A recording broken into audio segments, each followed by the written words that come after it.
Well, none of them can hide from the truth, yeah. Children have to go back to the roots, yeah. None of them can hide from the truth, yeah. Children have to go back to the roots. I'm telling you now, the truth. Telling you, yeah, the truth. You have to go back to the roots. Go to the roots. Yeah, man, this is Benjamin out of the Smiling Coast, West Africa, Gambia, representing for the one and only Abu, the big man you don't know, the Soninke warrior, the man that brings the truth, Soninke warrior, the sign of enlightenment, the Soninke warrior, the righteous and the true African. Abu, reveal the truth to them, no matter how them try run from it, because none of them can hide from the truth, yeah. Yes, we have to dig back the roots, yeah. Fire! Subscribe now.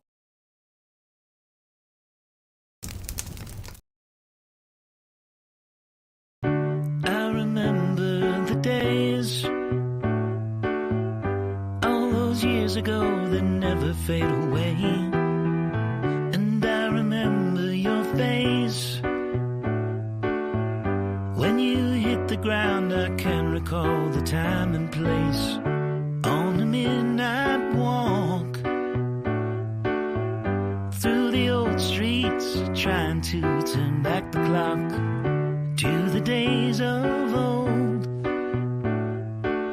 back to the days when all the things we knew were made of gold. As the world moves on, time sings a song. In the old neighborhood, as the clock strikes one. All right.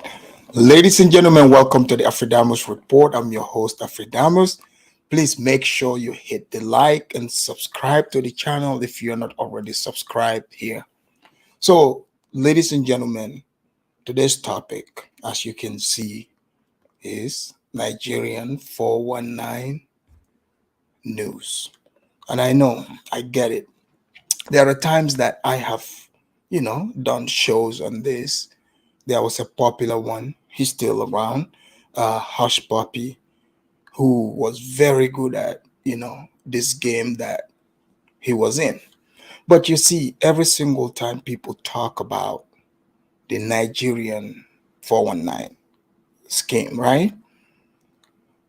People always just point the finger at the 419ers. In fact, to a point, they would just paint all Nigerians with this label. But are all Nigerians this way? Absolutely not, right? But let's also look at the other side of that computer, the people that are opening that email. What is it about them that they believe this email to a point that they follow the instructions that are given to them? Is there a part of them that is so greedy? Maybe they want money for nothing. So people who want something for nothing happen to hook up in the cyberspace. And every single time I run into it, these stories, I've seen it time and time again. It is always white people who are the victims of these 419ers. White people living in quote unquote very advanced societies. The white people invented the computer, gave it to Nigerians, and some Nigerians found a way to make these white people believe that they, all the way in Nigeria, in fact, could, double their money for them. So should we just blame the Nigerian 419ers for this? I mean, think about it for a minute. If the 419ers are going to be held accountable, which I agree, they should be held accountable. But what about you on the other end? On the other end, that is receiving this letter and completely falling for it hook, line, and sinker. You see, me myself, I have received those emails. But see, I'm African from the black factory. I know the email is too good to be true. Why? It's like I know Mr. Tunde in Lagos that is sending me that email from that internet cafe. Whatever story he is telling me, like this one time one said, you know, one of my rich uncles who died left this inheritance, so they need my information so they can get this inheritance to me. I know if that is true, that man that is emailing me will not be emailing me. He would be figuring out a way to forge documents to pretend to be me for him to receive that. But you see, I have common sense.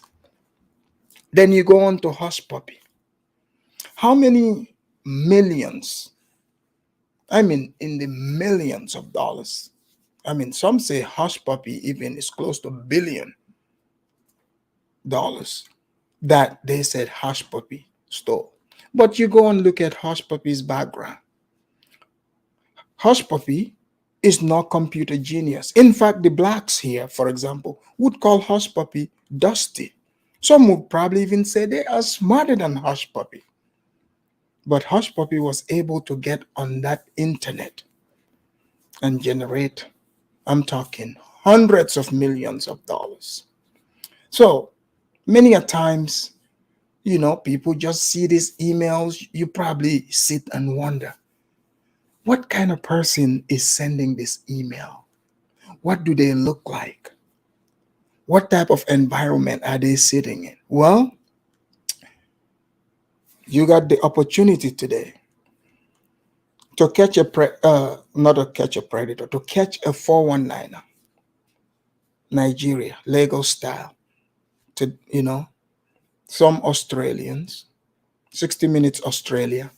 Because you see, with white people, they get pissed. When they get scammed, they get pissed. They're like, God damn it. This has been going on for years. Sir, you've been sending this money for quite some time. Maybe at what point do you just sit and scratch your head like, this isn't right? The one that I did another time, this was the dating scam thing. This Nigerian dude was behind the computer pretending to be a white man. He put a white picture and everything. And some old granny in Australia fell for it, right? So here's my thing. That woman do wake up every single day and go in front of a mirror. The picture that I saw on that internet that the Nigerian pretended it to be, she know daggone well. Under normal real circumstances, there are many men that look like that do not look in her direction. But now, all of a sudden on the internet, she thinks this is real. So you can't blame the Nigerians. They saw a loophole. They saw an industry that needed to be filled. The Nigerian government doesn't have jobs for everyone. These are entrepreneurs who saw a field of studies on the internet, because we've had many Negroes here that tell us how they got cybersecurity, certificates and stuff. And I'm like, there are dudes who don't have that certificate there in Nigeria in the internet cafe making way more money than you. They say, oh man, you lying. Well, you get to meet them today. So this Australian show, 60 Minutes, they went all the way to Nigeria, because some of these people were getting scammed for years upon. It's like these people, nothing ever triggered their brain to say, hey, this might be a scam, And some of you probably like, well, as soon as they see Nigeria, they should have known. Well, some of you think that the way you think about Nigeria or see Nigeria, that's not how everyone looks at Nigeria. Okay? It's not like some people, when they hear Nigerian, they associate them to that. No. There are people who don't see things that way. But there's a part of them that they have a greed in them. They wanted to get over, but instead they got over on.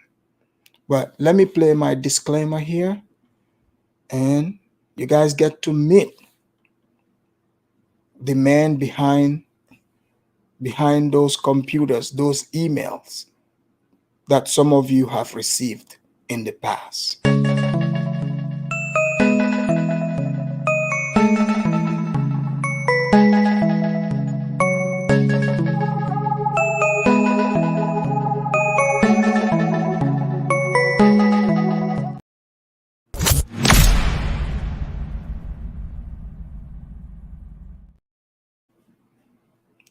All right.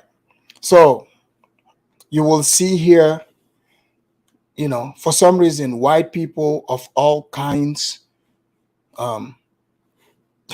when they feel scammed, they would put a camera crew together and fly all the way to your country. So this is what happened here. So little would you know, in fact, the Nigerian police, because some people might think this is condoned in Nigeria. The Nigerian police are also constantly hunting these people. But how can you prove that someone is in fact a Yahoo boy, as they call them? Because it's at the internet cafe. These guys are smart. They are not using their own personal computers for beginners. They go to internet cafes. That's where they do the deeds. So you can't really trace it to, let's say, them, because there are so many people using it. So that IP address, yeah, it might locate where the place is, but would they always be there? That would be the question. So this Australian crew went to Nigeria to uncover this. Here we go. Faxes and letters offering you a fortune. Well, they're not. Those get-rich-quick schemes, the Nigerian scams, are big business. A vicious international racket run by serious gangsters. And now, for the first time, we have some idea how many ordinary, hard-working Australians are being conned and how much they're losing. Millions of dollars every month. But after a 3-month-long investigation here and in Nigeria, there's sweet revenge. We tracked down the racketeers and, in a series of dramatic raids and sting operations, nailed the Mr. Biggs. So this is them in Nigeria. Guys, pay attention. So some people think, this is just like a thing in the open. Nigeria, this is legal. No, this is in fact illegal in Nigeria. If you are caught doing this, engage in this 419 thing, well, I don't have to tell you. You will see for yourself, how Nigerian police react to this. Lagos, Africa's biggest city. We're on a raid with Nigeria's untouchables, the crack new anti-fraud police. You expect violence? Yes, we expect violence. The target, an internet cafe full of scammers. These guys don't muck around. So, guys, so for those of you who say police brutality, right? Okay, this is an internet cafe full of scammers. So for those of you who, I will repeat it, that's, oh man, in Nigeria, Nigerians support scamming. No, Nigeria does not support scamming. Scammers get punched in their mouth by the police in Nigeria. Don't let anyone fool you. The Nigerians do not condone this. And the fraudsters don't know what's hit them. We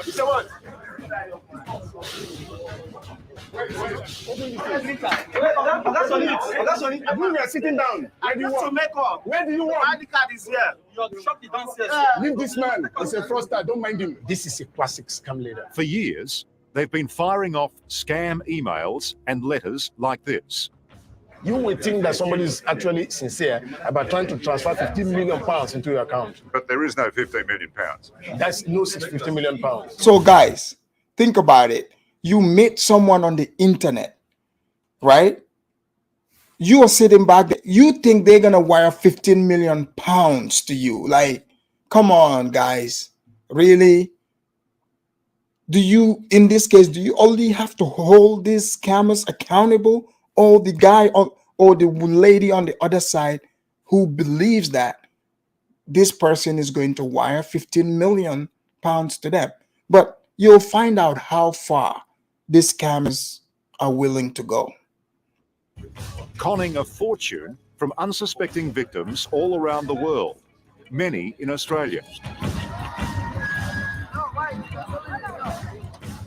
The scams and the frauds are pulling in millions of dollars from around the globe. From Queensland alone, $500,000 is coming here every month. Throw in all the other states and Guys, did you hear that? There's a part in Australia, Queensland, every month, $15 million is of Australian money is coming to this town here in Lagos as remittance. There's a lot of money entering Nigeria. No wonder the Nigerians are not inviting the blacks over, because those guys in the internet cafe are making that economy boom. Territories, and you start to get a picture of what an amazing amount of Australian money is hitting these streets. Oh, what a shot. They played you like a bit of a fish, didn't So guys, watch, and the people that fall for this, who like literally these are normal, you would think these are smart people. That's what you would say. But no. LA Work says, so you're saying I'm not getting my money? Yes, that's what I'm saying. So yeah, no, seriously, out yeah, 15 million. That's what this guy, that's what they're getting just from Queensland in Australia. Yep, sure did. You reckon they thought you were an easy touch? Yes. They paid me for a fool. Queensland businessman Graham Schoenfish is one of the many Australians who've been conned by the Nigerian fraud syndicates. We've been hurt, badly hurt. We've been stung. The amount of people, doctors, lawyers, and they're more educated than us. And if they can fool them, but we have got no chance of eluding their trick and their cunning and their conning. So you guys are hearing that, right? These guys are pulling these scams on doctors, lawyers, businessmen, you name it. So these guys are, this man here, he's a businessman. So sometimes some of you that try to accuse the Nigerian scammers, you're too broke for them. You don't have money for them. Like these guys are, you heard it, 15 million a month. 15 million a month. Just they are getting that just from one little region in Australia. They didn't even count, America here, Europe, and Dubai. These guys are getting money all over the world, all over. Amazingly, Graham and his wife Dot have been handing over money to the Nigerian conmen for 16 years. $500,000 to dozens of different crime syndicates, with absolutely nothing to show for it. They're flat broke. How does a bloke who is smart enough to run 2 successful businesses manage to be dumb enough to fall for these scams? Well, that's the exact word it is. I was dumb. I couldn't see the foolishness of it. Foolish and a little greedy. This is how it works. Victims are drawn into grandiose financial schemes. Yeah, so these people, you heard it, they've been getting taken for sometimes for years. Jama said the blacks like Tariq that do Pan-African scams. I believe their ancestors were taken from the Niger coast. Jama, you are onto something here, okay? You are onto something. Maybe that's why a lot of those FBAs hate Nigerians so much. You might be onto something. Through emails and faxes like these, they're promised a share of the action, usually millions. But there's always a catch. First, the victim has to send a fee in order to have the money released. Then there's another fee and another. It never stops. I said, oh, beauty, this is going to bring in some bickies and we wanted to struggle so much. Did you ever ask why me? Not really. I know I'm a fool now to say it, but I should have asked the question. Queensland's top fraud cop, Detective Inspector Brian Hay, has heard it all before. Fraudulent. Fraudulent. Fraudulent. Inspector Hay heads Australia's first major investigation. See, they've even sent them checks from Nigeria, but it's all fake. Into the Nigerian scams. Another fake document. Another fake document. It's frightening, isn't it? It is. We've interviewed 133 people, and collectively those people have lost somewhere in the order of just over $18 million. Australia could be losing tens of millions of dollars every month, potentially. And this is where the money goes. Today, we're on the trail of those millions.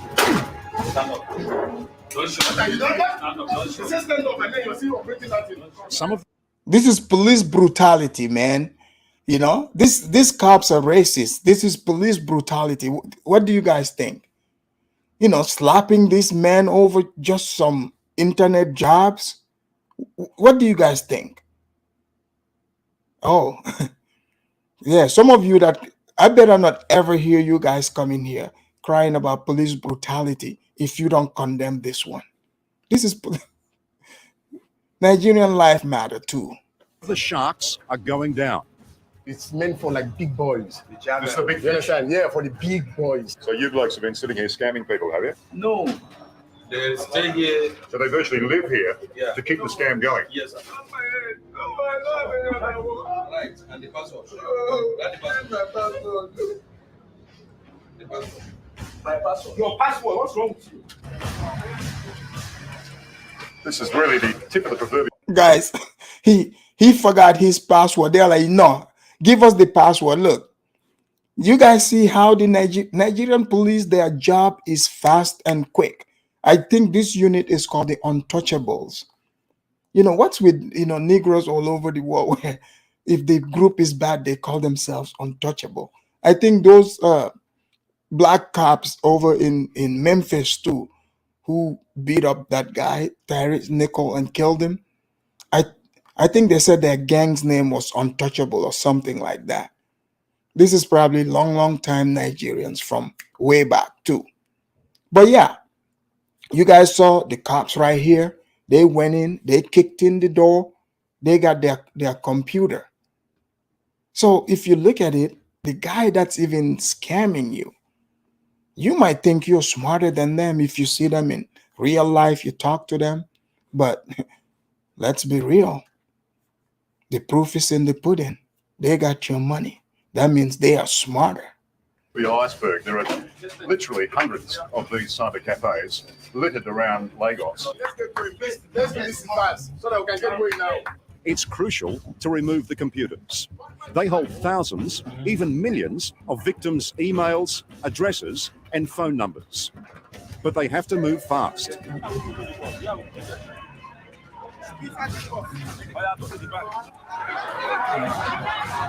Outside, the crowd is angry. They're on the side of the crooks. Like many round here, they depend on the scams for a living.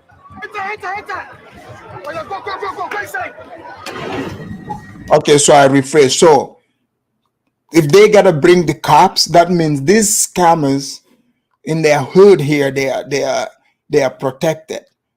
They are protected. So the hood is not having it. They are pissed off. Some are throwing rocks. So you see the cops gotta move fast. So this is like a gang neighborhood, you know, because these guys go on the internet, they bring that money in, and the neighborhood eats. So now they're taking out the hustlers. This is why the cops gotta move fast, because you know some of the people are already throwing rocks, you know, and if they waste time, man, things might get really bloody. It's getting nasty, but a couple of warning shots clear the mob. Oh, Jesus. Well, it's a demonstration of what can happen when that sort of action by the EFCC is not popular among the... Now, see, Eric Rude Boy, you are 100% correct. The Nigerian thing is not longer a thing around America as much. I think Australia and places like, but you're right. The Indians, people don't realize, are the biggest 419ers on the internet. This is what people are not realizing. The biggest 419ers. Pretty soon, once they start following them too, we might find that, you know, how to catch one in Mumbai. You know, it's just like, yeah, I'm not saying there isn't Nigerians doing it, but the Indians do it far more than the Nigerians. But most people don't know that. The locals, many of that big crowd had friends inside the cyber cafe, and the others, well, they think it's pretty much fair game to scam Westerners. The rocks were thrown, there were shots fired. Fortunately, we're out of there. A world away from the streets of Lagos, more and more Australians are sending cash. Were you almost addicted to try to get your... Guys, so this is like reverse. So these Nigerians have gone on the internet and colonized some white people in Australia and making them send money, which is resources, to Nigeria. You know how like the European colonizers pretty much were doing like in African countries. Like, for instance, Nigeria used to send lots of palm oil, lots of resources to England, to America for free. So if you kind of think about it, I mean, like, because remember we used to say they tricked the Africans, they scammed them. Maybe, just maybe, these Yahoo boys are looking at it that way.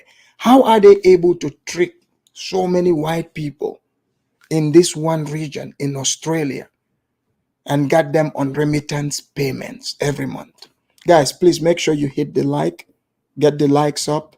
You know, just something to think about, you know? I mean, can't you see, you know, people justifying it that way?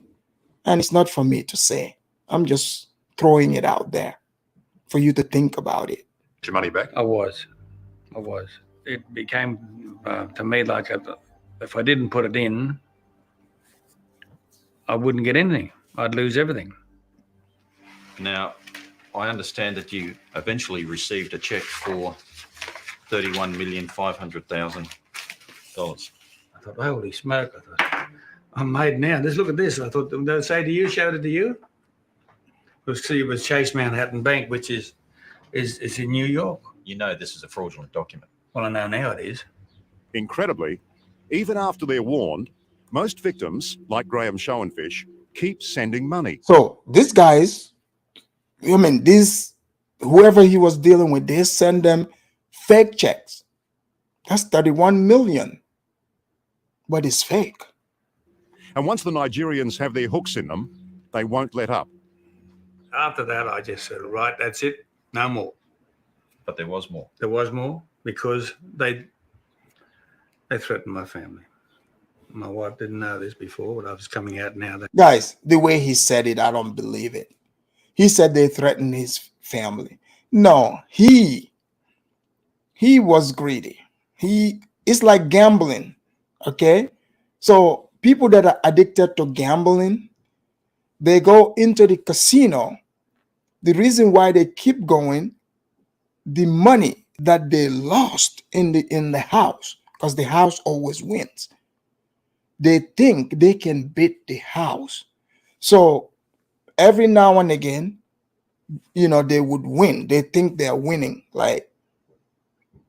So it gets their hopes up a little bit. Like, no, really, they want to get their money back. But in that process of thinking they can get their money back, they are losing more and more money. Then it becomes a cycle.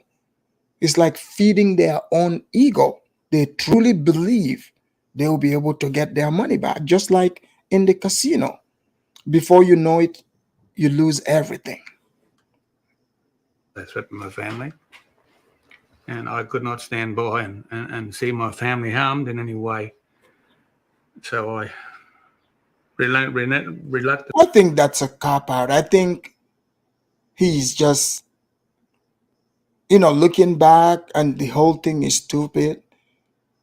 I think he's just saying that so he doesn't look stupid, because he knows people are going to ask, why did you keep doing it? So he's like, oh, let me just throw that in there. That's what I think he's doing, because he knows clearly they are all the way in Nigeria. What can they possibly do?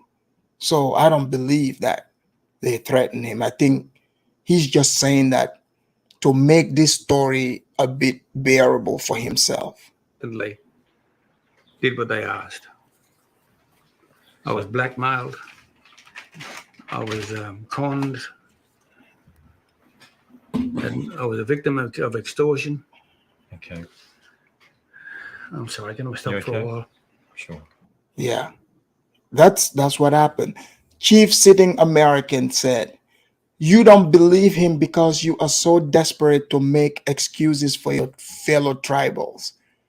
Oh, I am not desperate to do anything. I'm just pointing out facts.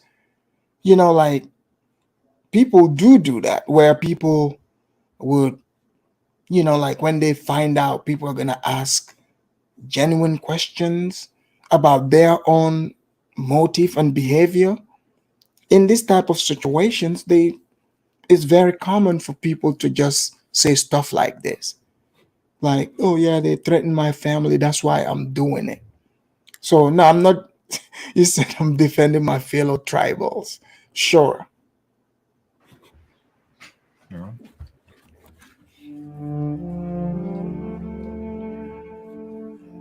Graham and Dot have now lost everything. This family home, their 2 prosperous businesses, and this property where they hope to build their retirement dream. You're so close to owning your own home. It's just gone, and you think, no idea after all that work. Here we go. But now they're fighting back. It's Graham Schoenfish from Australia. And that should give you a clue. The man is calling himself chief. Okay. If a man introduces himself as chief on the internet from Nigeria, do not believe it. Nigerian chiefs, real chiefs, are not writing their own emails. They don't care about writing emails to you. Go see what a real chief is in Nigeria before you believe this internet chiefs. Chief? With the help of 60 Minutes, Graham wants to set up a sting to scam the scammers. The money is 44,000, right? Before we head off okay. overseas, Graham arranges meetings with the scammers over in Nigeria. Yes, we're still. I'm coming to Nigeria. Yes. He's setting up Chief Addy. So now Chief Addy too, got greedy. He is agreeing to meet, this man from Australia who he clearly knows he is scamming. But Chief Addy is confident. He thinks this white man is coming all by himself. He's like, oh yeah, he's going to come with money. Little did he know, he's been set up.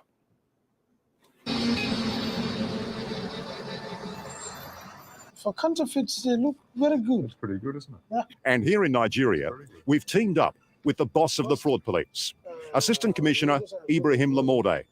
They say he's one of the few honest cops in the country.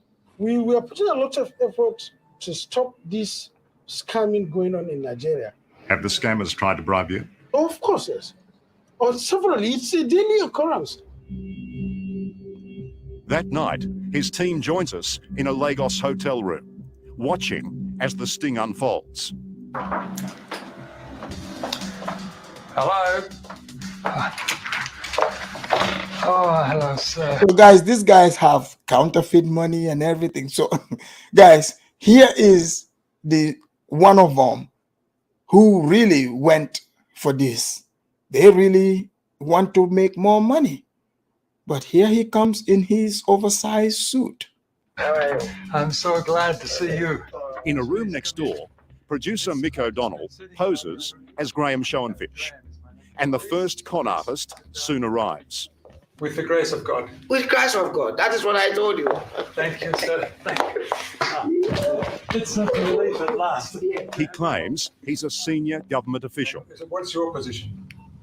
Director of Currency Operation. It's a very significant job, the director of. So guys, these guys, so sometimes you would say in African countries, you would see how people would accuse government officials of being corrupt. But sometimes you got to ask, did you really even meet a real government official? How do you know it's not a guy like this who just makes up this title and presenting himself as a government official? So we're about to find out if this is in fact a possibility, if people do this in Africa. Currency operation? Yeah. You're a very Especially in Nigeria, in Lagos, the population is huge. You know what I'm saying? So like they are relying on the fact that, okay, it's a bunch of people here. Like who's gonna know? It's like New York City. It's like a bunch of people. Sometimes people are like, who's gonna know? But someone will. in your man. And wants $20,000 US. And what will I have to do to have my funds released? Yeah, for your funds to be released to you, you pay $20,000 for the documentation. Now we move in. Good evening. Good evening, my brother. 60 Minutes Australia. Oh, how are you? Are you the director of currency operations? No. You're not. Guys, this is like To Catch a Predator. You guys remember this? Where like these guys, Chris Hansen would set them up and they would agree to meet like a teenager, grown man. So the kid would be like, pretending like they're a child. And they'll be like, oh, my parents are not home. You want to come over? And like these guys would come in and the person would open the door and just go straight to the bathroom and say, oh, make yourself at home. I'm coming. And next thing you know, Chris Hansen comes out and introduces himself. So this dude, now the guy introduces himself as 60 Minutes. Now he's no longer the currency director because he knows now Wahala have hit his door. Why did you lie to this man? Let me introduce you to this man. This man is from the Economic and Financial Crimes Commission. Okay. And that is why he's going to arrest you. Confronted by the police, he rolls over. He agrees to call his... So you guys see that the police are there. My man in his suit got arrested right away, and he's about to snitch on the rest of the crew. boss and lure him into the trap. But I've been discussing with him. He said he would like to see you. And minutes later, here he is, claiming an even... Man, okay, guys. Man, so so there's no honor amongst these 419ers.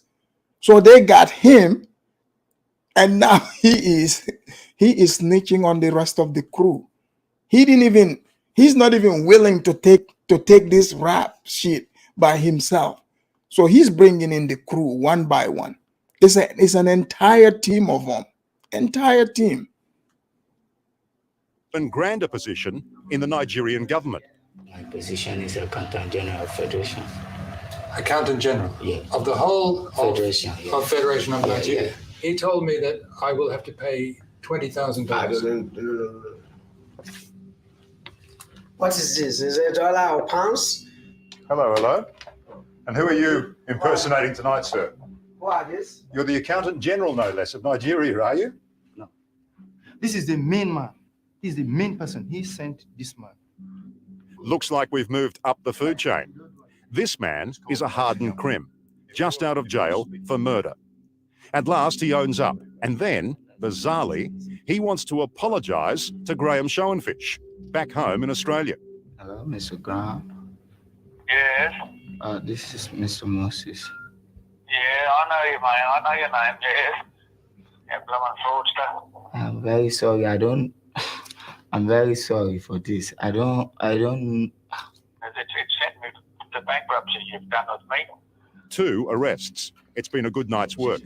See you guys tomorrow. But it's far from over. So guys, think about it, right? Did you see the look on those Nigerian officers' face? How they were just, it's like, thank you, because maybe these officers have been looking for these guys for so long. They finally fell right into their hand without even looking for them. Graham has been preyed on by many different crime gangs. Tonight, we're able to lure even more into the net. How are you, sir? Welcome. Graham. Just call me Graham. This guy is with a syndicate who are so brazen, they're pretending to be fraud squad detectives themselves. Are you a member of the EFCC? Definitely. Like an officer? Yes. Hello, my friend.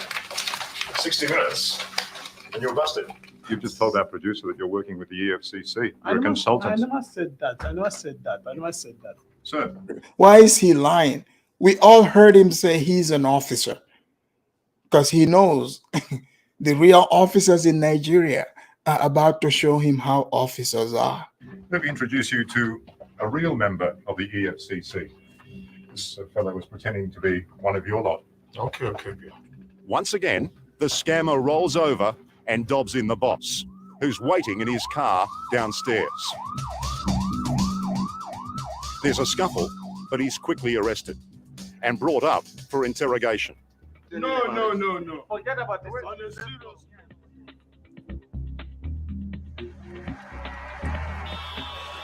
How long have you been taking money from people? Next morning, they're behind bars and paraded before Assistant Commissioner Lamorde. I don't believe it. I have met you before.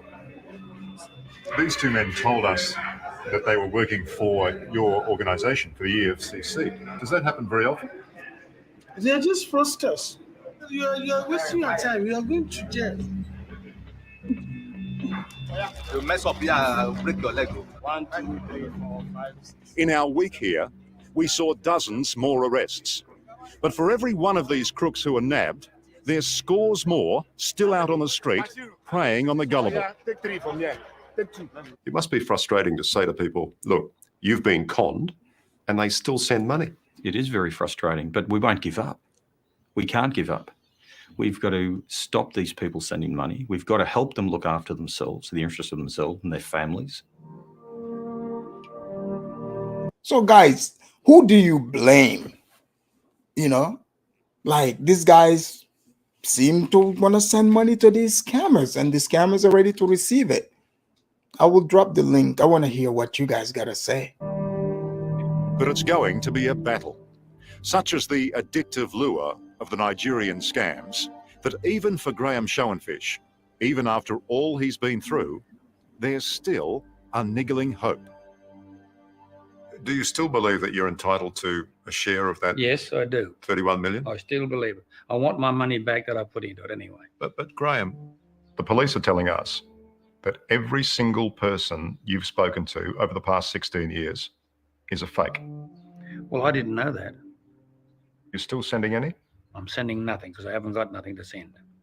Can you put your hand on your heart and say, that's it? Yep. Finished. No more? Yep.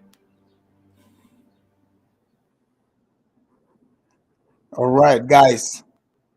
Guys, you heard that. To catch. So this man, he's a businessman, supposed to be smart, and he pretty much put all his money into this. So guys, I've got the link there. Hit that link, come in, let me know, what you think about the Nigerian scammers. Like, do you think they are the ones at fault here, or the people that are believing them and falling for it? Sam Seals, those are your white people over there in Australia. Sam Seals said, that man, Afridamus, need to cut them struggle dreads. Sam Seals, you are obsessed with my dreads. What is up with that? So guys, I have the link in the chat. Hit that link. Come on through. Let's have the conversation. Do you think those Nigerian police, were too excessive with the force they're using on those scammers? And Zongo, what do you mean by these scammers are Yorubas? Why are you accusing the Yorubas of being the scammers? Can a Yoruba person call here and defend this statement? Is this man telling the truth? Is Zongo telling the truth that these people that they caught in that video were in fact from the Yoruba tribe? So I'll be waiting. Let me know. And in another news around Africa, which I'm going to touch on soon, is about Yemen. So did you guys hear about Yemen, kicking out Somalis and Sudanese?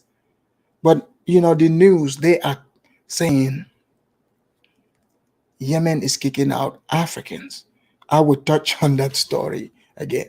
Let's see here what Audrey said. Let's see.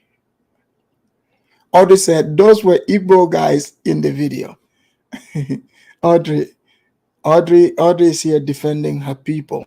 Zongo, Lagos is Yoruba land. Zongo, you're correct. It is. Jama, 50% dumb Australians and 50% Nigers. And guys, okay, do you guys think there's a part of, because how the Africans like to throw out IQ, and even some of the white people who, some of them, when they're dealing with African, they want to throw out IQ. So in this scenario, how did these white people fall for the trick of the, in fact, these guys were not even Nigerian princes. They are not even using the prince title. The man called himself Chief Ade. Chief Ade. Chief Ade is the one that is luring these white people into sending them money. I'm talking, you guys heard the man, 15 million a month from Queensland alone in Australia. And it's not like that's going all over Nigeria. That's just in one little area. in Lagos. So these guys are making a lot of money doing this. Zongo, welcome to the Afridamus Report. Zongo, you Yeah, were hello, saying Afridamus. Can you hear me? loud and clear. You were saying a lot in the chat. You said, I said, you know, the Nigerians don't condone this. You said no, it's just the police, the government. But are you saying the hood supports them? I mean, the way they were throwing rocks, I would think so. But I maybe think you know better. I think every low income community in every society will support this No, man. no, don't do the every here. We are talking about Okay, let me put it Lagos that way. right there. Okay, That place. okay. Don't start, you know, What aboutism, right? yeah, you know, and because you were saying it, don't start doing. I can do some shuffling too. Look out, man, what you gonna do? Look out, boys, it's coming through. Yeah, man, yeah, man. Hello? That was you, you know, I'm telling you, don't start tap dancing now. Oh, okay. Yeah. You know, so yeah. So you see the video. So Zongo, were you surprised that this was happening out of the internet cafes? Because I know in Ghana, you guys have them too. Yeah, I mean, I'm used to that. Like, I know like this whole this drama. I mean, back in the days when internet like Yahoo like started and Yeah. the internet came to, I mean, West African regions, right? Right. It was normal for like, you know, young Africans, mainly from the, I mean, I would say like from Ghana, from the like, you know, poor communities, you know, going to the internet, you know, just to look for clients. That's what he called them, like client, like the white person. So like, wait, Zongo, like, okay, Zongo, like when you here in the States, right? Mm-hmm. Okay, because I know, okay, when I was in Africa, yes, people, you know, like to go to school is encouraged and stuff. But I knew people, it's normal to know people who don't know how to read and write, but you know that they're intelligent, you know, in certain aspect, you know this, right? Yes. So so I know like just because they didn't go to school doesn't mean they are not capable or didn't go far in school. So when you came here in America and hear some of these people believing these people behind those internet are dumb, did it blow your mind? Did you see? Because mean, you know those people they target white people, right? Yeah, they talk. I mean, I do have a knowledge about that, even about the romance scams, and I mean, this kind of looks like I more did of a like, show. I did a show on that, the and romance one. even the internet, like, you know, the business transaction scam as well. So I mean, Jonathan is also saying, he said they are definitely Yorubas, but I will come to that part. But keep going. yeah. Yes. So the internet, like the business scam approach is, I mean, they have to pretend that they are white people. By the way, they don't have to pretend that they are from Africa. They have to start their like their Introduction. They introduce themselves as white people. Exactly. They started somewhere, you know, in a European country, either in Europe or in North America or Australia, and then they will draw you back to Africa. That's how it started. The conversation has to start that way. Like, do they have like a script that they follow? Because some of these people, it looks like they've never lived in any of these countries. So there's a script, like if you want to start, someone can initiate you into that, like, you know. So they have what is called like formats. You know, they have like, you know, if you wanna, you know, if you wanna like, they have formats that people have, you know, done similar transaction before with other clients. Like I said, clients is mean they are victims, right? Right. So they will give you the blueprint on how to start conversation. So you just, you know, on internet you start the conversation, you expect this response, you give them. Even there are some, like, you might meet some Africans who have no even formal education in terms of speaking English, but they can scam your ass. They know how to Look, Here we go. Black American royalty always causing problems. He said, Afridamus did this show today because a Nigerian ran off with his money this week on a job.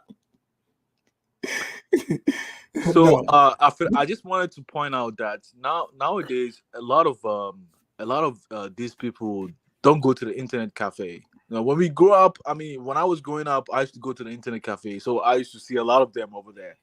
But now, there's technological advancements. Internet is But this document was just 2 months ago. This is in 2023. okay. But then I'll just put it this way: that maybe because I've grown and I have more access to resources now, so I kind of look at the situation like it's a little backwards. But maybe the ones growing up, have to go through the same channels just to earn So something. Zongo, you were saying in the chat that these guys are definitely Yoruba. You said mostly the Yorubas are the 419ers. No, they are very good in terms of this Yahoo thing. I mean, they are extremely good as far as even money transfer is Yeah. concerned. Hush Puppy he's a Yoruba guy. I Yeah. met him in Cyprus when he came. I mean, Oh, you met Hush Puppy in yes, person? his birthday is one of my colleagues brought him over there. I met a lot of Nigerians who were into that, like when I was schooling over there. So it's a like I know like I know their acts. I grew up in Ghana. I know how people like. I know that. Yeah, would just put it that way.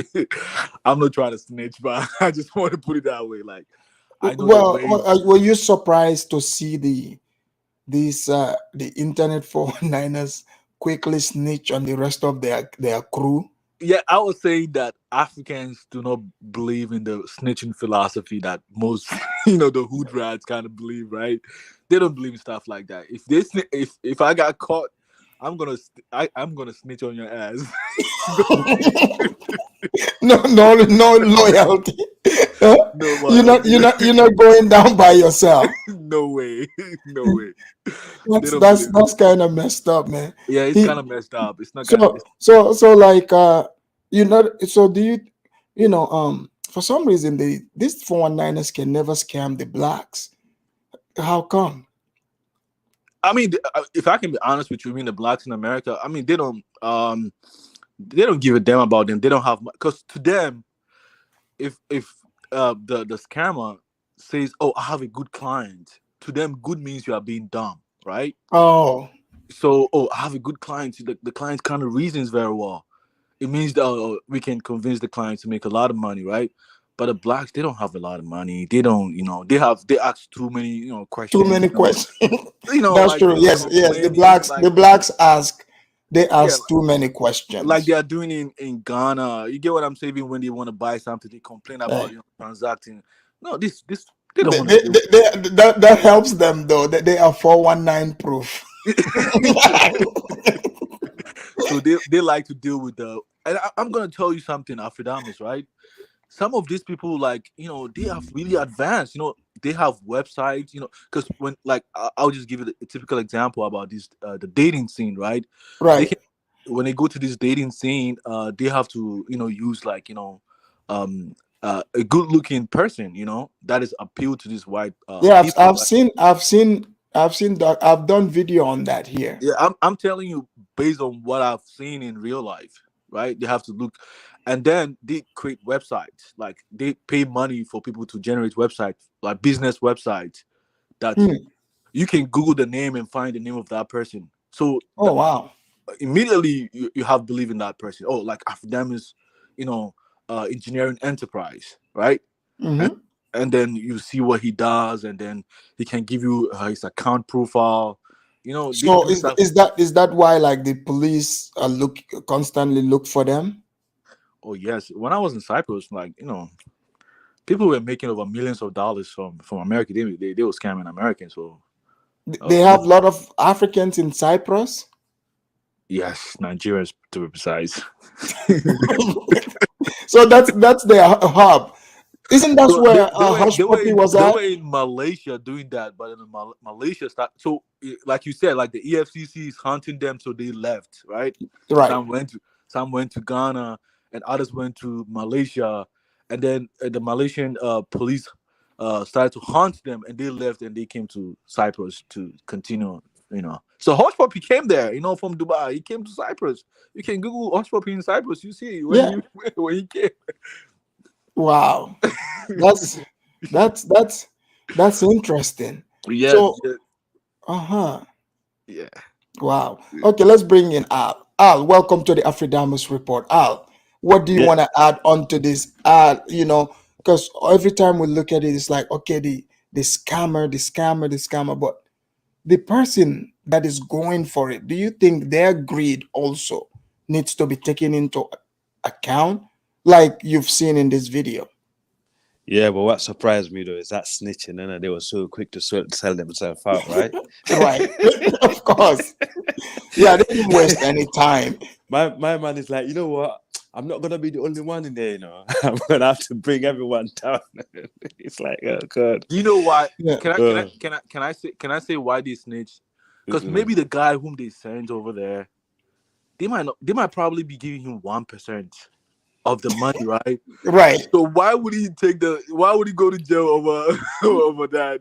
Yeah, but I might probably snitch on you, because I think sometimes this fraudulent guys, they don't make the deal very appealing to a lot of people to uphold these snitching principles, right?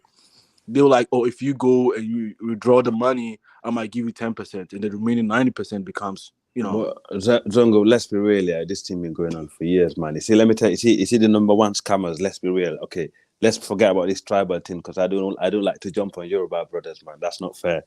To say it's just Yoruba people doing it, that's totally wrong. I'm not being tribal, no, trust me. I'm the least tribal. I know. Well, but based on my experience, Afrodemus, you know that the Ghanaians back in the days, even in Sierra Leone, they was known to be scammers, right? Right. They started forging documents and all that stuff, and the people start sussing them. But why are you bringing Ghanaians into this? like what's going? I mean, we got the tapes. We don't have tapes on the Ghanaians, listen.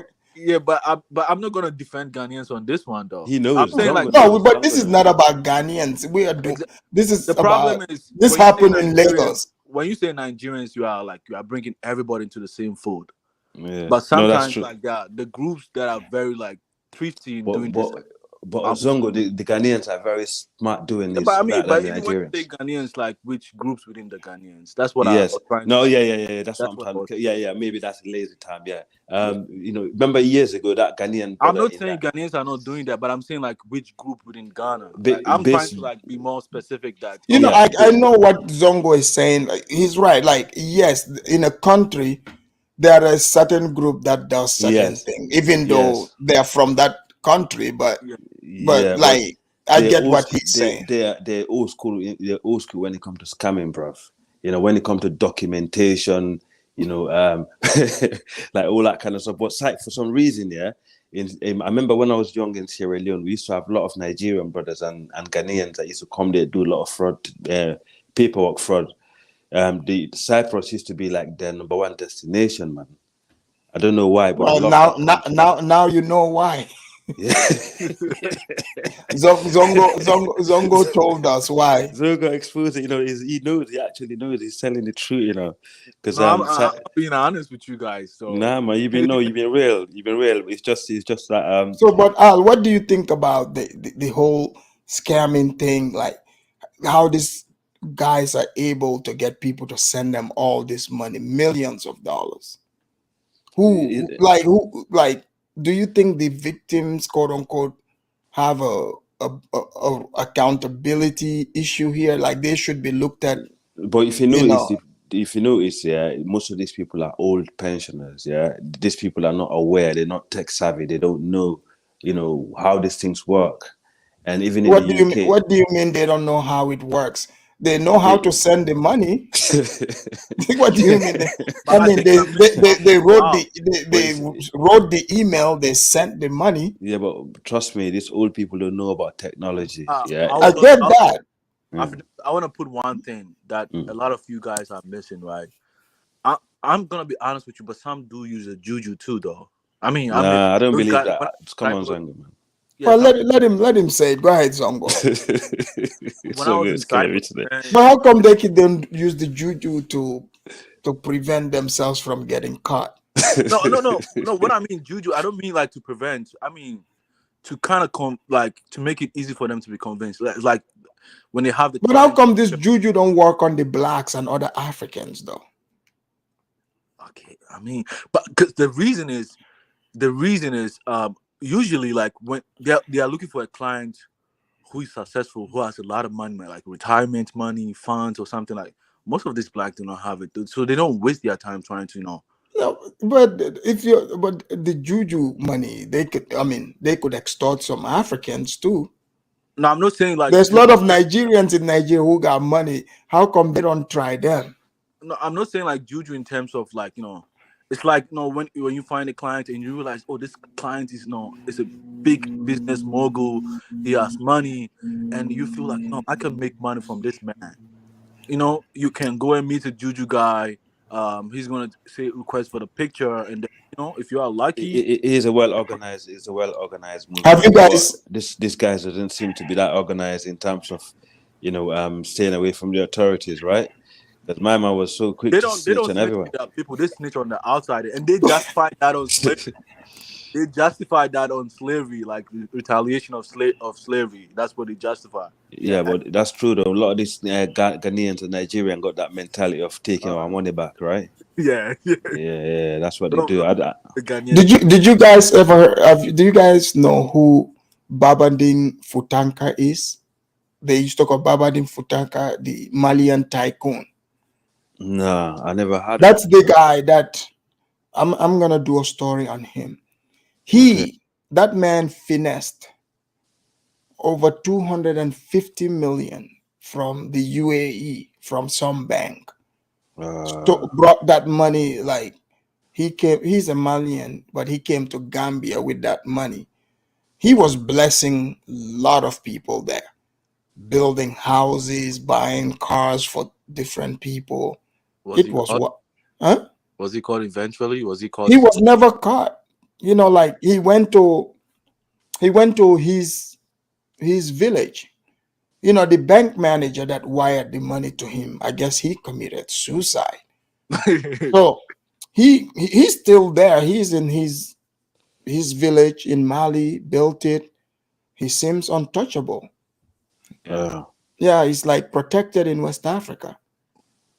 No, but he got the money from the Arabs there. Yep. And so the Arabs are not white people to have a police force to come and arrest you in Africa. No, that's true. But even I know people that done a lot of things in the West and go back to Africa, and they put money in the government and they don't get extradited, man. You only get extradited from Africa if you ain't put the money down to the government. If you go back in there, you give the government some money. Especially the top officials. So you saying this internet cafe people, they didn't pay, they didn't have enough money to pay the police out of their 15 million a month? Get me? They wasn't smart enough, man. You can see that. Maybe those police are incorruptible. Is that possible? Do you know what? Yeah, recently I heard on the news that they was cracking down on these Yahoo boys. Anyway, Zongo, was it saying if they catch one of them with a laptop, should get shot or something like that? No, they don't shoot them, but they go. Yeah, I mean, like they are really hard on them back in. That's why they don't do that in Nigeria. They do. I think the Nigerian government is cracking down on them hard. In Ghana, is there a stiff penalty for it there too?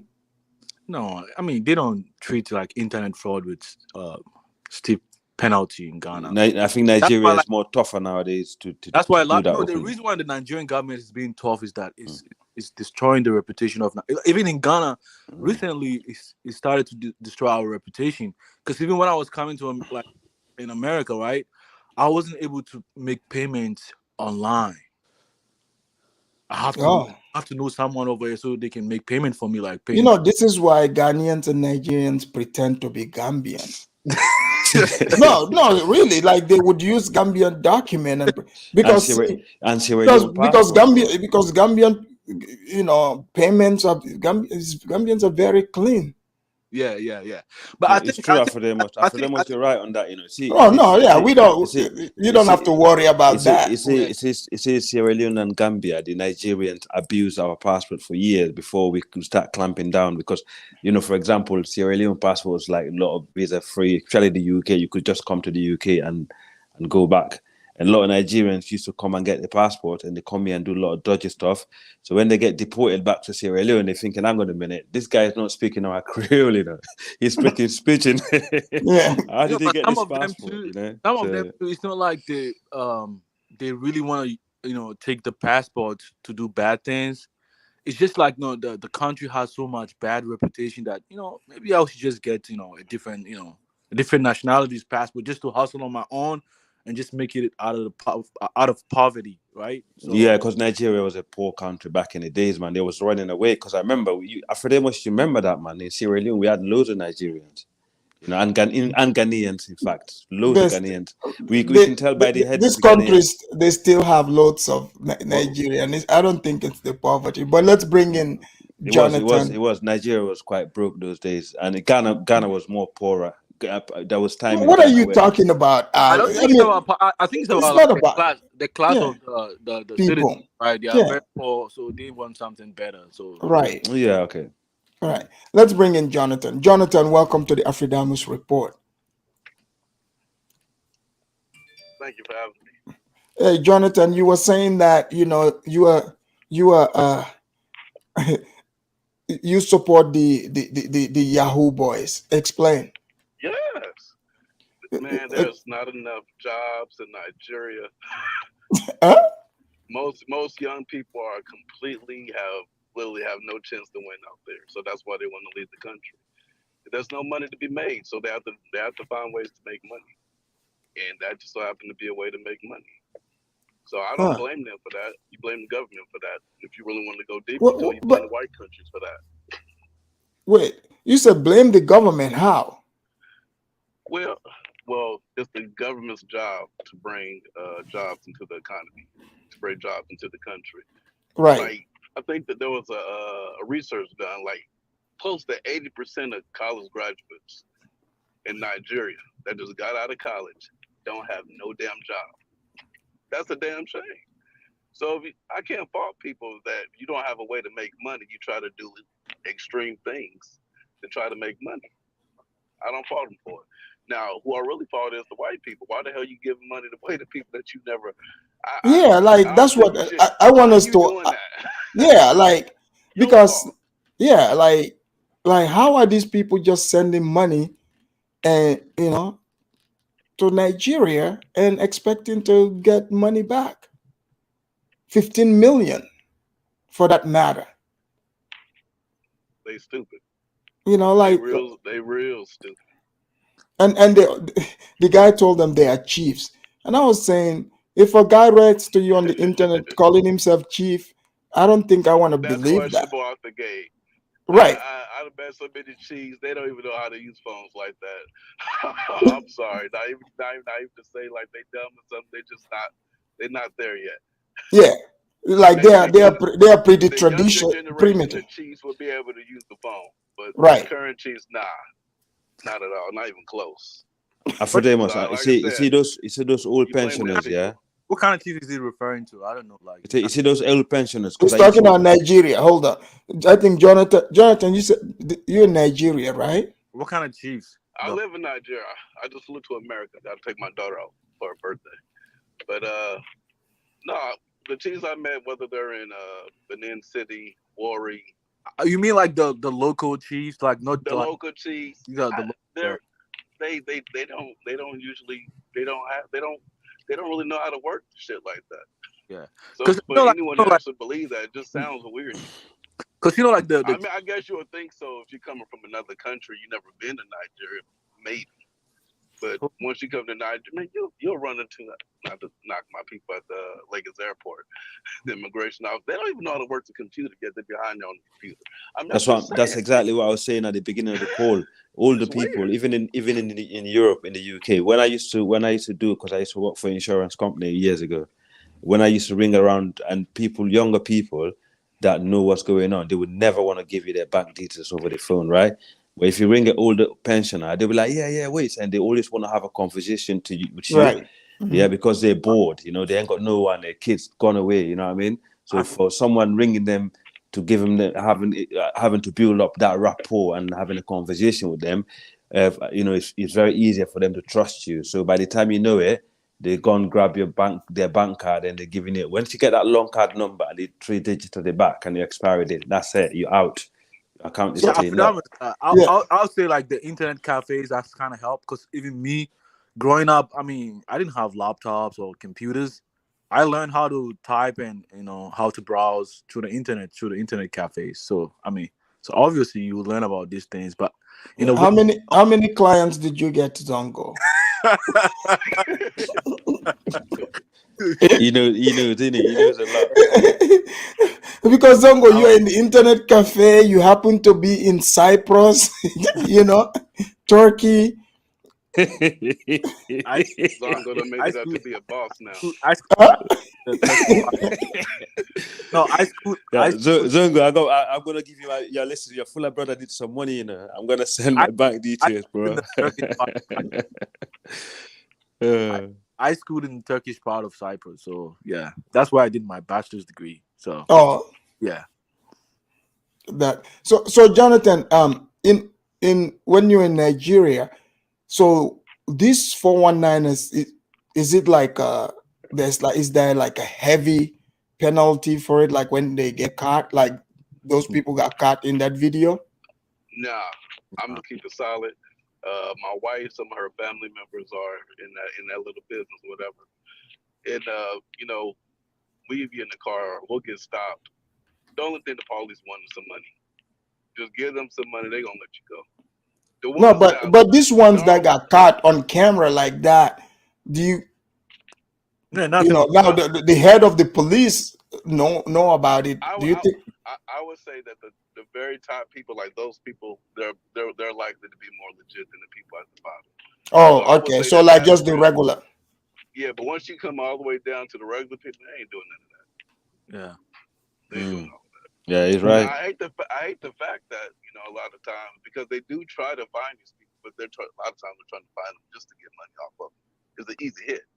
Yeah. So, you know, out here in Nigeria, or out there in Nigeria, what ends up happening is if you just drive down the street, there's like so many checkpoints.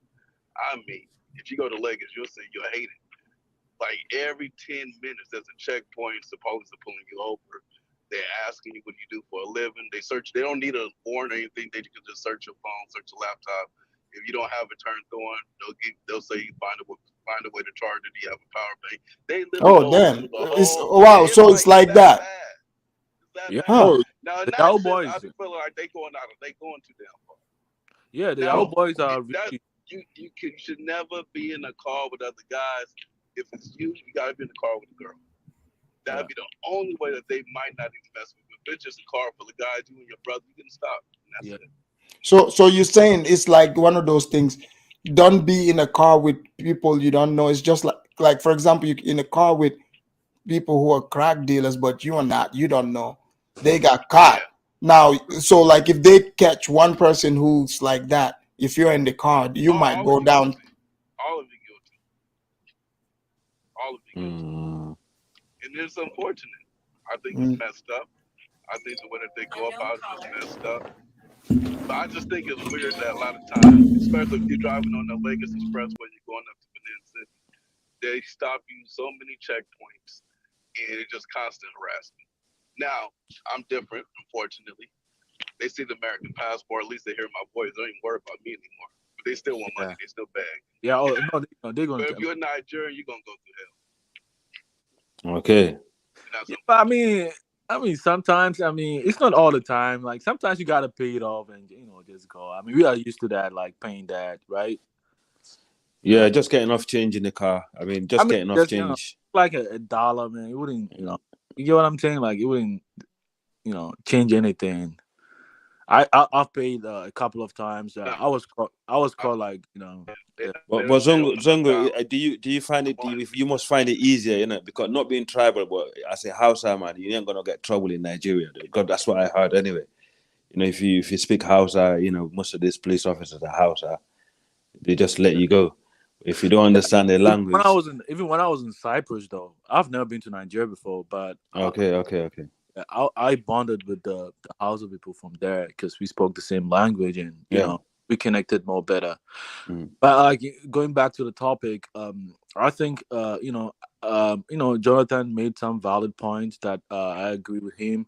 Because I remember one time I was traveling. I was in Istanbul that I met this Nigerian guy, and he said he was traveling from Nigeria because he graduated without a job, and he was just going to to hustle, the Yahoo game elsewhere. I'm like, what?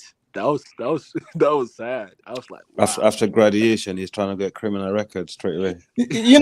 Like this type of scammings, they happen in different forms. Like for example, Al brought up Sierra Leone. The most common one there that is was in the internet, but people will sell fake diamond or gold. Remember that they will try to enter fake diamond. Yes. If you get caught doing that or smuggling it, you might get in big trouble. Big time. Yeah. Yeah, but I think the governments in these African countries were not that savvy at that time, right? When back over there, the authorities were quite really neat and tight. If they catch you, bro, you're gone. There's no joke. But I mean, in terms of savviness, is like how to combat people who engage in crimes like that, because the people over there are not targeting. Okay. Listen, right? Okay. See, I'll give you an example. See, there's a guy called Valentine Strasser who had a coup d'etat in Sierra Leone around the 90s. He's the one that actually introduced visa for British to come to Sierra Leone. Do you know why? Because they realized a lot of white people coming to Sierra Leone pretend to be tourists and smuggling diamond out, right? Oh, okay. And when he started doing that, the British is like, well, if you guys are asking us to take visas to come to your country, you might as well, you guys as well need a visa to come to England. And then when he left power, he came to England. Years later, the Sierra Leoneans in London, in Peckham, they beat him up. You know that, Afrodemus? Right, I know that. Yeah, they beat him up because of that. Left and came to Gambia. Okay. Everyone ends up in Gambia. like you stopped me going to the UK. Visa free, bro. Are you dumb? Yeah, Africans are just. Let's bring in this enfranchised African. This enfranchised. Are you there? Hey, yeah. Can you hear me? I can hear you. So the enfranchised. What do you think about these 419ers and the Nigerian government, the police? Do you think the police were too heavy-handed on, beating their own people in front of white people like that for scamming other white people? What do you think? Well, I think that was for show. Basically, they just did that because. Wait a minute. I think what do you mean it was? What do you mean it was for show? I think behind the scenes they might have said, "Hey, good work, brother. Can you break me off a piece?" Come on, man. Did you see the way that those cops looked at those guys? But these people are gullible, man. Come on. Why are they even falling for it? Who would send that much money to a person they don't even know? And really, like Jonathan Miller said, I really can't blame Nigerian for. I mean, work is work. I mean, you have to do what you have to do sometimes. And yeah, but what is your name again? What is your name? I can't read your name. Disenfranchised African. Disenfranchised African. I mean, you don't work on the internet. You don't know, like a lot of people get a lot of job opportunities on the internet, right? Like some people do believe in the internet. People who have job offers, business deals on the internet. Some people do internet. So like this the scammers though, they pretend to be business partners. Like they want to help you come to their country to build an airport, or maybe to help the chief of their land to extract gold. You're gonna make this profit, and they will take this profit. It's almost like they are proposing a business deal to you. So that's how they get to do it. But I'll give you an example, Zongo. They try to build your trust. They can build your trust by doing certain things to make you believe them. No, but Zongo, in this case, this guy wasn't this guy was trying to, he's thinking he's about to get 31 million or so, but he has to give certain amount first to get that 31 million. So he's not talking about investing or anything. He's dealing with some private people, and he's not asking how are they going to get him this 15 million. Yeah, but I mean, but they did not tell you the prior story about this whole situation, right? And they are just telling you the one side, No, I've seen the story, what you said. I've seen that one too. Oh, okay. So yeah. Yeah, where this guy pretending to be a government official. Yeah, I've seen that. No, I don't mean government official. I mean like to receive investors. Like I mean like no, I'm not making money. I'm trying to find a bait. I might send like spam emails to a lot of companies, and if someone respond to me, I mean, why not? That's how we start. Well, that's why disenfranchised is saying they are dumb for responding. Yeah, can I give you guys a comparison?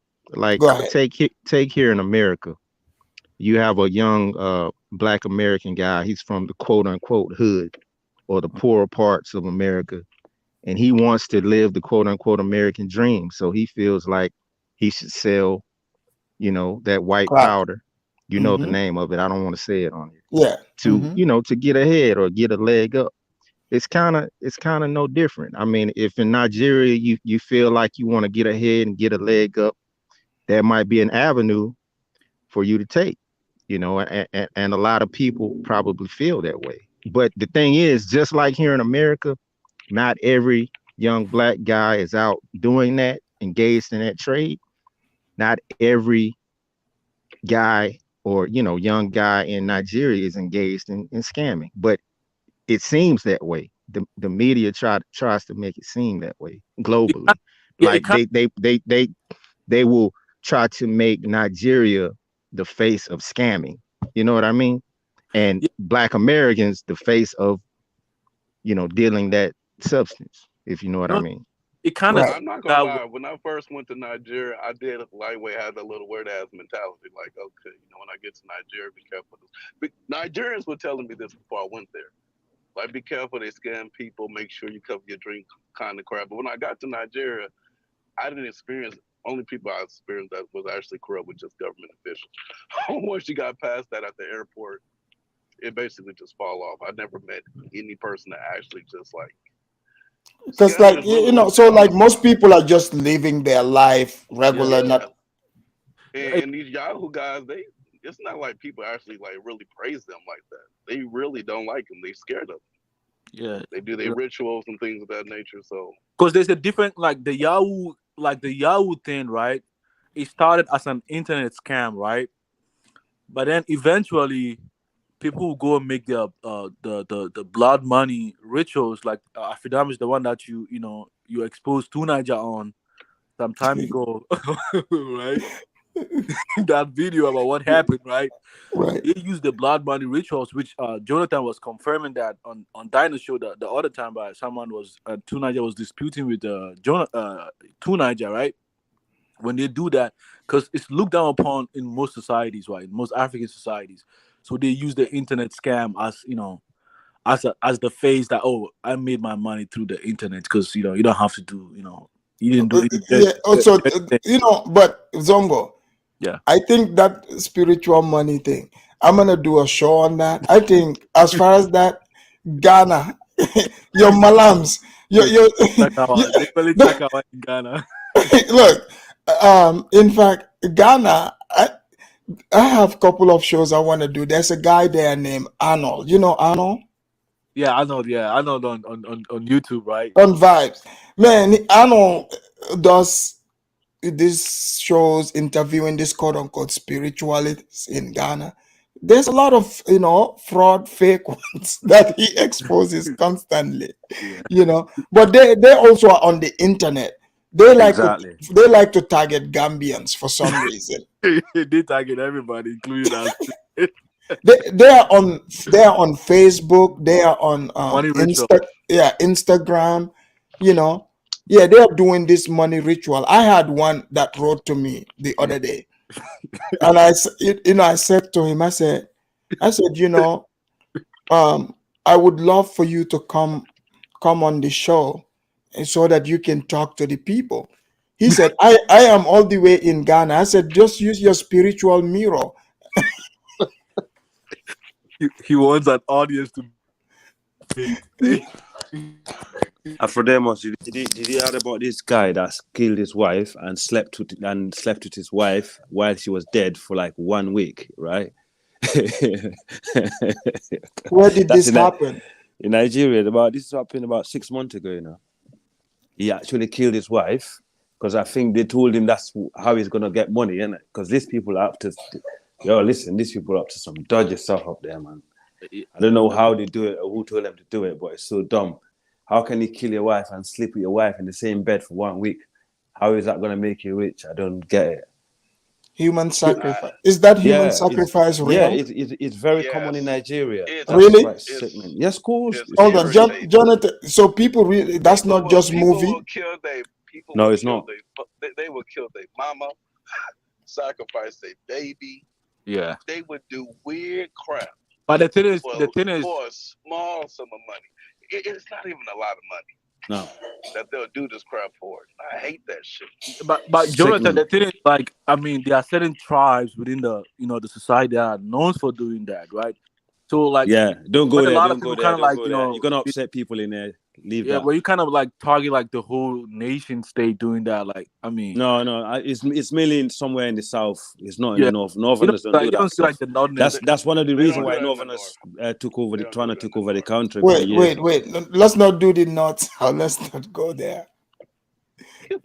Let's not go there. Guys, hold on. Let's do our closing statements. Let's not do the north south. All right, so go ahead. Our brother is shutting us down. Let's be quiet. All right. Let's not do the disenfranchised. What is your closing statement? My closing statement. Actually, this is Mac. Afrodamus. I wasn't able to get in yesterday. Mac, what's wrong with your audio, Mac? I don't know, man. Did you have the Obama phone or the Obama network? I don't know what it was. I just had the hardest time trying to get in. And can I say something about the show yesterday? I really go for it. Yeah, go for it. The woman in Ghana that got attacked. Well, what I wanted to say is that I want to say to all Africans basically that you all should be aware that there's going to be an invasion on the African soil by those people, with the letters LGB, the rest. And what they're going to do is scenarios like this, for all we know, that may have been a manufactured scenario to bring attention, to that particular. You know what? You're right, because we didn't see any tape. Exactly. How do we know that she didn't even make all of this up? It was just an audio. And Ghanaians and Africans in general, I know because I have a lot of African friends. They don't do things like that. Like what she said the guy did to her, that's not something that's common. Africans in general are very, very friendly, very cordial people. And it sounds kind of fishy to me that a Ghanaian guy of all people would just come out and just start choking, just, beating on a woman like that. It sounds kind of fishy to me. Yeah. But I think they're just trying to make inroads however they can to get this whole, sodomite agenda, over onto the continent. So you guys need to be aware because you're going to be invaded. But one good thing about this whole thing, I think is going to happen, is that the one thing it's going to do is going to unite all Africans, regardless of tribal, or ethnic group affiliations. Because, historically, that's been one of the things that's kind of kept you guys separated or divided. But I think that this one thing, this whole, sodomite invasion is going to unify Africans all over, and make them see that, hey, we're under attack and we need to keep this thing, off our lands. Because if you allow it to spring up and sprout, you'll have all of the problems that the West has, with the, drugs eventually, unwed mothers, all of the problems that you hear about, over here in the West, next thing you know, people will be needing to take medication for mental illnesses and all of these type of things. If you allow it to sprout. So you guys need to be aware and just unify yourselves and drop all of the tribal ethnic group animosities and just come together and unite on at least this one thing if you can. Yeah, but I mean, Africans don't have. Brother, have you ever been to Africa before? No, I don't think he has. No, the tribalism is not a big thing. The Well, average person. Jonathan, you said he hasn't been to Africa. What were you gonna say?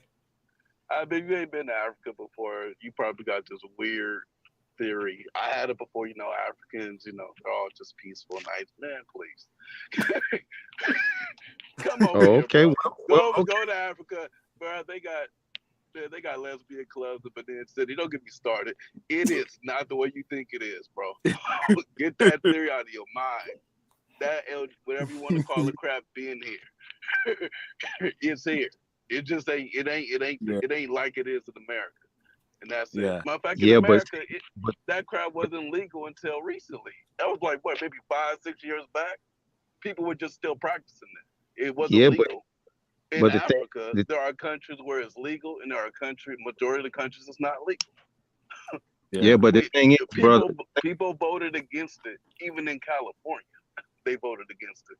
That's and true. Then the Supreme Court came out and said, "Nah, I mean, you gotta respect these people's rights." Yeah, It's but not Jonathan Miller, let me just make one point, right? In Muslim West Africa, there's no way you will see that. Yeah, I'm sorry, bro. Yeah, they wouldn't. There's no way. Well, Zongo was gonna say something too. Go ahead. Yeah, I was gonna respond to what he said that in Ghana, like he does have a point that the manner in which he attacked that lady, was extremely bad. But I think that she did say something to him to kind of trigger him to react that way. So I think that's the point that a lot of us are missing that thing, because I mean, it doesn't have to be from Ghana. It could be everywhere. I mean, in the traffic, she could say, "Oh, something like that," and you wouldn't have to go outside and hit her, unless she did say something very offensive to kind of trigger that person. And then for him to hit her and nobody to react shows that it kind of justified that she did something wrong when she reacted. So that's my take on that. And also, when he was saying about all of us, we are tribalists, and it's not what you think actually. The average African is just like the average American over here. Like when you watch American media, you see race baiting in their politics and everything. But then when I go outside, you see black person hanging out with white people over here in Washington State. A black person might even see a black person and might not even say hi to him over here. It's not what you think. Same thing applies in Africa as well. I mean, most tribes, marry among themselves. Some also do intermarriages. My tribe is a typical example. We are a product of intermarriages. I don't have a tribalistic mindset, right? So it's not what you generally think. Wait, Zongo, on that day, Zongo, you did say Zongo. You said Afridamos is low key tribalist. Why did you accuse me of that? Because yeah, I mean, you do thought about Soninke's, your people do this, they want this, they fight over this. But it's true though. No, but that's true. That's true. You see, I don't believe this is what I mean. This is what I meant. There's one thing about Fuller and Malinke and Soninke people. They love talking about their history. It doesn't mean that they're showing off. The reason why I said that, because in Islam, I grew up in an Islamic community in Ghana, right? Yeah. The community is made up of different ethnic groups from Western Africa. In Ghana, there are particularly like even migrant ethnic groups from other regions from Africa, like Nigeria, Togo, Benin, Gambia, and all those places. And we form that community, so we don't see ourselves as, you know, like one tribal group dominating over other. I mean, if you are intelligent in the religion, you can be a leader of that religion, you know. But That's a people have wrong been mentality about to have anyway. That's a wrong mentality to have anyway. You know, I mean, you could be proud of your tribe without, you know, claiming to be dominant to other tribes. Yeah, I mean, you don't have to be. That's evil. You That's don't. evil. You're not better than others. That's yeah, evil. that's Can right. I, Afrodamus, can I amend what I said? What I meant, I want to Yeah, clarify. yeah. Real quick. I'll be real quick. What I meant was, like, even Black Americans, we're tribalists. Like Right. Crips and Bloods. What is that? It's a dysfunctional type of culture, but it's Wait, still like do you think this tribal is innate? nonetheless. Do you think this is innate in Africans, regardless? Because even blacks I here think are it is. I think it tribalists. is. I think it is. Want me to tell you why? It's Why? because, you know, this could be disputed, but we've been the race of people that's been on the planet for the longest. So we had to make certain distinctions between ourselves, you know, to prevent inbreeding. I think, you know, us being here for so long, so we had to separate into certain groups. So we would diversify our genetics, to put it like that. So we are adept at picking out certain differences in, you know, in each other. I cannot agree with that. That's where it If comes you look from. at West African people, we're all the same people anyway. It's only like recent thing people start breaking. But yeah, what I wanted to say is, like, yeah, Crips into and different. Bloods, they're tribalists. That's an example of a Black American tribe. It's dysfunctional. But what? Let me finish though. Let me finish. Don't compare Let me it, please. no. Don't Let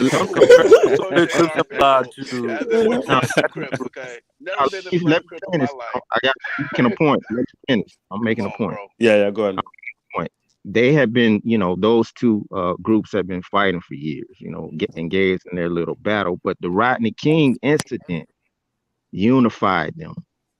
It's one of the things, if you can remember, some of you probably are old enough, that unified them, and they stopped. They had a truce for a certain period of time, and they came together. You know, they stopped fighting, et cetera, et cetera. So what I'm saying is that this issue would be something that will, you know, But you know, that's not our relationships. But you do realize our relationships amongst tribe, that's not nothing like Bloods and Crips, like people No, fighting.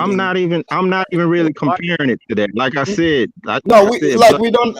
We don't have dysfunctional. They're a dysfunctional social group. I'm not saying they're equivalent to a tribe or ethnic group, but what I'm saying is that particular incident, the Rodney King incident, But he is making some kind of points in terms of this whole potential sodomite invasion.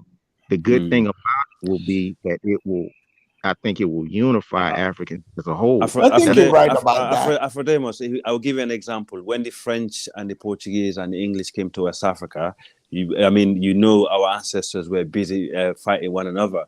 But when they came, remember that they put the guns, they put all the internal beef, and they fought the outsiders together. Exactly. Together, when we right? find an enemy, when we find a common enemy, we usually he is making sense in that point. But don't compare some gangsters to our tribes. No, I'm not comparing Crips and Bloods to tribes. Guys, let's not veer off there. But yeah, it's not a comparison. You know, I'm not making because I can give you a lot of example and date and time and places where that did happen in West Africa. Yeah. No, we'll do that another time. Yeah. But sorry. I wanted to chime this in, like, you know, sometimes when we say, like, in Africa, for me, when we say someone is more like it's a tribalist person, like, you know, he sticks with his own group, right? He marries among his own person. Right. When trading, they trade among their own people. It's not like killing other people or something. No, you're right. I've seen that where they vote, they only hang out with their tribe people. Yeah, I've seen that. They marry, they hang out with, you know, even right. But that's like you're missing out. That's just the same thing like people that say, "Oh, I only deal with white people," or blacks that say, "I deal only with blacks." So it's not. Afrodamus, you expressed that you were a prison guard, right? I was once an officer, yes. If you were on the West Coast in California, I don't know if you were, but in Well, I worked California, in the West Coast, so we get lot of exchange. The yeah, same so kind of gangs, same yeah, kind of gangs. so you Yeah. know how those guys on the streets, they're warring with each other, but when they get Mhm. behind bars and they're Yeah. faced with, all of these other They gangs, unite. and they unite and they let all Mhm. of the beef and conflict or whatever go. That's what Mhm. I'm saying. I'm not But comparing. so on gangs that note, I'm just saying, how comes the unify. Crips and Blood haven't united against, for example, white supremacy and all this stuff? No, but he's they're more telling busy. you he's right. Yeah, In but prison they do unite. Okay. Yeah, No, because in they're prison. forced. In prison they do unite. Not The in this- Bloods, not in Crips, the BGs, They Yeah. have something like that in Africa too, like something similar. Like in Nigeria, they call something cultism, like cultism. Yeah. I mean, this guy kind of attested that Jonathan Miller, if he's still on the line, they have cultism that something close to Crips and Blood, but not on the tribal level. Yeah, cultism is almost like Crips and Blood, like gangs, something like that. They Look, chill. the Crips and Blood started way back in Nigeria, in Yoruba land. So let's not even. Oh, don't do that, man. Leave our Yoruba brothers, man. I'm begging. There are people still in there. Way back, okay. This didn't just start in Campton. Just so you guys know. But Afrodamus, if I can be honest with you, I wouldn't blame just the scammers. I mean, I think the victims are also should are also complicit as well, because they let their greediness, to kind of lead them into. Wait, I mean, Kabiru, look at what Kabiru wrote. Kabiru is Nigerian. He said, Afridamus, Nigeria to me, one of the worst countries in West Africa. If not for oil, they would be cultists. Do you guys agree to what Kabiru said? He's Nigerian. The southern part. I don't agree with what he's saying. Jonathan, you're in Nigeria. What do you agree with him? He's Nigerian.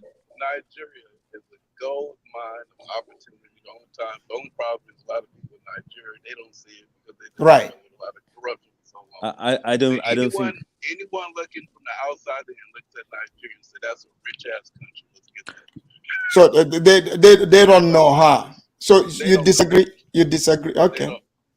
Hey, Afrodamus, I'm not gonna lie to you. In Cyprus, on my campus, they brought their cultism even in Cyprus, and they just when they kill among themselves too.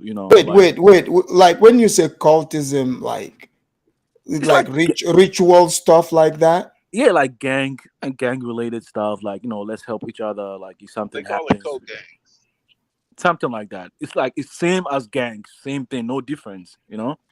But they did try that in London. They did try that in London. They are not and advanced. One of the churches got locked up and the They are not pastor got shut advanced. down.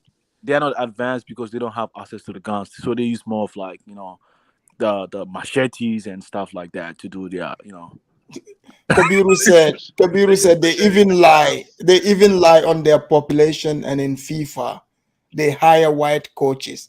Kabiru, hit the link. You're a funny guy. Kabiru. Me and my wife, I was gonna say the second year that we stayed in Nigeria, just on the whim, we stayed up in one of the most dangerous areas in Benin City. It's called Saipava. They had so many coke killings over there. I remember one time I walked into the filling station. That's the gas station. Yeah. I would go get some filled out of nowhere, bro. They just started going at each other. They cut this one dude up so bad. My wife was like, "Are you scared? Are you scared?" I'm like, "Nah, I didn't see niggas get popped." this is normal to me, but yeah. It's so sad, bro. It's wow. And that's the problem that I have when I came to America. It's like everybody kind of sees you as black, as your own. I'm like, no. I mean, because I want blacks. Where I came from, we have good, bad, and the ugly, right? Right. Just because you are, we share the same color doesn't mean, we can, connect. Because who knows? Maybe you are a bad person. You like dealing in crimes, and I don't want to deal with stuff like that. So, I just don't. It was just hard for me to kind of like. So we were doing final statement. So Zongo, you were saying you're not blaming just the scammers you started. Can you finish so we can go around? Yeah, I was saying like I wouldn't blame just the scammers. I'll blame the victims as well. The greediness led them into being victims. You know, and next time they should just be more careful when they meet people on the internet. They have to meet the people in real life and transact their business with them before they try to give out money. Other than And that, if yeah. and if the man's title is called chief, oh, Coming from where I come from, I know it's a scam. So I mean, I would. and if he say malam in Ghana, right? in Yeah, Ghana, he's also a scammer. Thank you, it's a thank you, scammer. Zongo. All right, Al, closing statement. Yeah, I mean, to be honest with you, if someone ring you, ask you for your bank details and stuff like that, don't give it to them unless if you're an old pensioner, you don't know what time it is. I mean, to be honest, this is all to do with age. Look at the people that's been scammed. They're all elderly people, right? These people Right. don't know, what's the difference and what to give and what not to give. So, but this is it. These young kids out there in Nigeria, they're jobless. They're trying to earn a living. And also, don't forget about them snitching on each other too. Yeah, that was funny though. That's the reason why.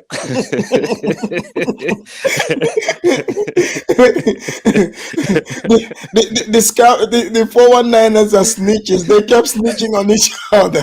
They didn't even have to. They snitch faster than the first 48 guys. First 48 hours criminals. As soon as I saw that, I'm like, for them, must drop the link. Thank you. Yeah, love the family. Yeah, Thank you. All right, take care. All right, Jonathan. Hey, Jonathan, wasn't that funny? They snitched faster than the in first 48. At least like them Negroes, would put their foot down a little bit, and then they give. They like, man, I don't know nothing. Yeah, I don't know nothing. Now you say you don't know nothing, you don't go to jail for a long time. All right, fuck it, man. Coon did it. but this one just called. He's like, hey, come on in. The money is here. Tricked his ass. That's funny, man. But go ahead, Jonathan. All right, closing statement. My Nigerian family, please get your money. I don't care how you get it. Just stop the killing crap. The money ritual crap is fake. And you people in Australia, y'all dumb as hell. Keep sending your money to Nigeria, though. Thank you. Thank you. All right, Max. What do you want to say in your closing? I want to say that I mean, hey, it could be debated that Europeans they owe Nigerians a lot of oil money, so maybe this is their way of extracting, you know. So in some ways, I say, hey, what's good for the goose is good for the gander, because it's unlikely to happen to a Black American, like you said. Right. First of all, we don't have that type of money. Second of all, we're going to question you to death, so you'll get to the point where you'll be like, just forget it, man. Just forget it, okay? Yeah, they'll give the scammer like a list of questions. Yeah, and he'll give up. So he'll give up. Not Yeah, too much work, So, that's true. Yeah, so But like I said, hey, what's good for the goose is good for the gander. So just please, just be merciful on us Black Americans, my Nigerian brothers. Don't scam us, please. you guys heard it here. Thank you, Max. Thank you. All right, thank you.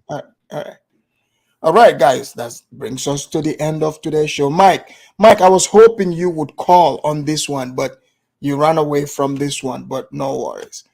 I would hope to see you on the next one here.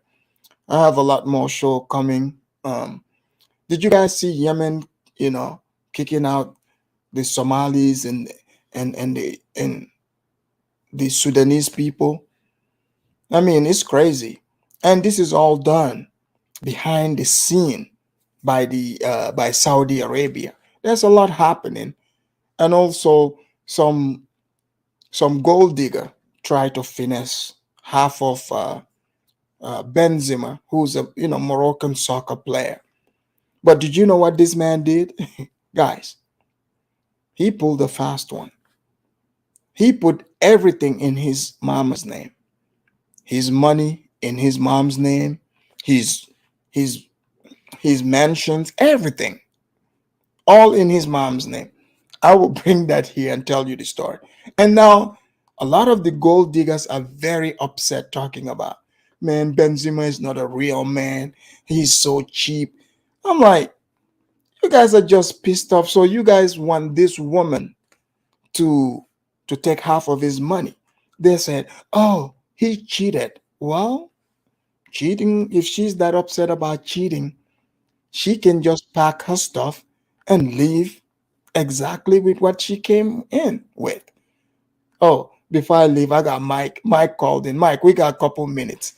Mike, you called in at a good time. We got a couple minutes. Mike, what do you want to add on to these, these 419ers getting, caught in this sting operation in Lagos? And also, I don't know if you missed that part. Can people just blame these 419ers and forget the people that are falling for this and sending them the money? Don't you think they got some responsibility too? Mike, are you there? Mike, we can't hear you. Anyways, I don't know what happened to Mike. The Yahoo boys don't want him to talk. They put a block. They put a block on his internet. But guys, please make sure you like and subscribe to the channel. This brings us to the end of today's show. I will see you guys on the next one. Let's see. Let me find something good to leave you guys with. To the Australians that are falling for the Yahoo boys, I think we would give them, this stanky leg, for them, falling for that. I'm out.